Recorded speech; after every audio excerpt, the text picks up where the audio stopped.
አሁን ወደ ስፖርቱ ዜና እንሸጋግራለን። በአትሌቲክስ ዜና ጀምራለሁ።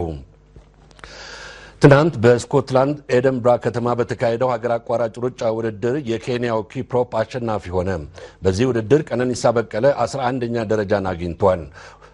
በጣሊያኑ ሳንጄሮ ተካሂዶ በነበረው በሌላው የሀገር አቋራጭ ውድድር ደግሞ ሌላው ኬንያዊ ኤድዊን ሶይ አንደኛ በመውጣት ሲያሸንፍ ክንዴ አጥናውና ኢማን መርጊያ 3ኛና 4ኛ ደረጃን አግኝተው ውድድሩን አጠናቀዋል።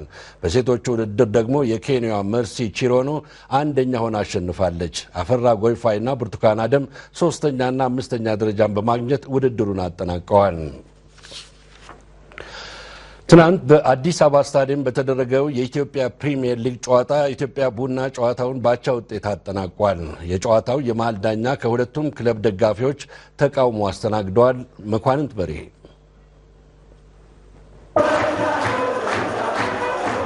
በመከላከያና በመብራት ኃይል ላይ 6 ነጥብ የወሰደው ኢትዮጵያ ቡና ትናንትና ሌላኛውን የአዲስ አበባ ከተማ ክለብ አላሸነፈም።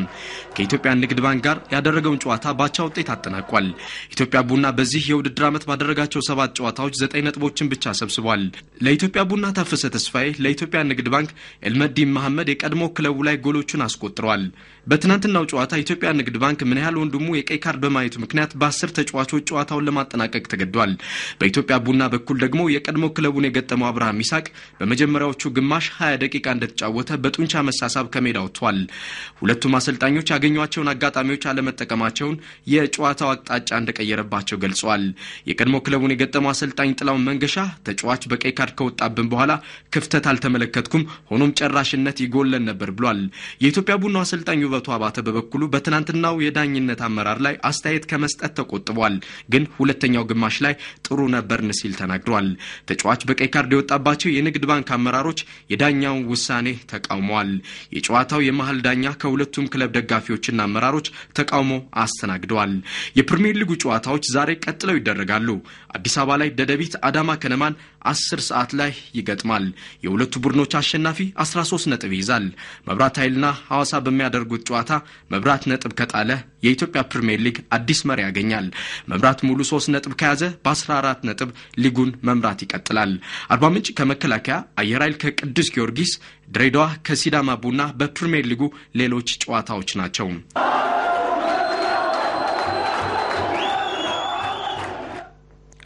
ይህ በእንዲህ እንዳለ ትናንት ሐረር ላይ በተካሄደ የኢትዮጵያ ፕሪሚየር ሊግ 7ኛ ሳምንት ጨዋታ ሙገር ሲሚንቶ ሐረር ቢራን በሜዳው 1-0 አሸነፈ። የሐረሩ አሰልጣኝ ጸጋዬ ወሳኝ ተጫዋቾች አለመኖራቸው አስከፍሎናል ሲሉ የሙገር አሰልጣኝ ግርማ ወደ ዋንጫ ፉክክሩ ገብተናል ብለዋል። ሰይድ ኪያር የሐረሩ ኢማም አህመድ ስታዲየም ከአንድ ዓመት እድሳት በኋላ የኢትዮጵያ ፕሪሚየር ሊግ ጨዋታን አስተናግዷል። የሐረር ቢራና ሙገር ሲሚንቶን ጨዋታ ሁለቱም ቡድኖች 7 ነጥብ ላይ ሆኖ ጨዋታውን ጀምረዋል። በቀዳሚዎቹ 15 ደቂቃዎች ሐረር ቢራ 2 አጥቂዎችን ኤፍሬም አሻሞና ናይጄሪያዊ ሐኪምን በጉዳት ቀይሯል። 30ኛው ደቂቃ ላይ የፍሬው ሰለሞን ድንቅ አጨራረስ እንግዳው ሙገርን በመሪነት አስቀምጧል።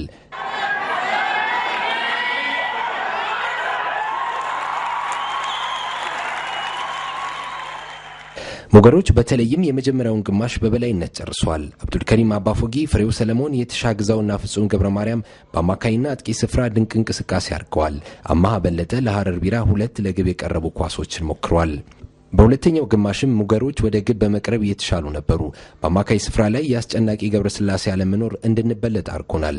እንቅስቃሴያችንን በማስተካከል ደጋፊያችንን እንመልሳለን ብለዋል የሐረር ቢሮ አሰልጣኝ ጸጋዬ ኪዳነ ማርያም። የሙገር ሲሚንቶ አሰልጣኝ ግርማ ሀብተ ዮሐንስ በጥሩ ጨዋታ በማሸነፋችን ደስተኞች ነን፣ ወደ ዋንጫው ፉክክርም ገብተናል፣ የተሻለ ነገር ጠብቁ ብለዋል። ስለ ኢማም አህመድ ስታዲየም ሜዳም አስተያየታቸውን ሰጥተዋል። ሜዳው በጣም ቆንጆ ነው። የሐረር ቢራ ክለብ ስራ አስኪያጅ አቶ ጁነዲን ባሻህ ሜዳው ከስፖርት ኮሚሽን ጋር በመተባበር መታደሱን አንስተው ክለባቸው ከውጤት ጋር ታጅቦ መሄድን የ2004 ዓላማው እንደሆነ ገልጸዋል። ዛሬ በድሬዳዋ ስታዲየም ድሬዳዋ ከነማና ሲዳማ ቡና ይጫወታሉ። ሁለቱም ቡድኖች በ6ኛው ሳምንት ጨዋታ ነጥብ መጣላቸው የዛሬውን ጨዋታ እጅጉን እንዲጠበቅ አድርጎታል።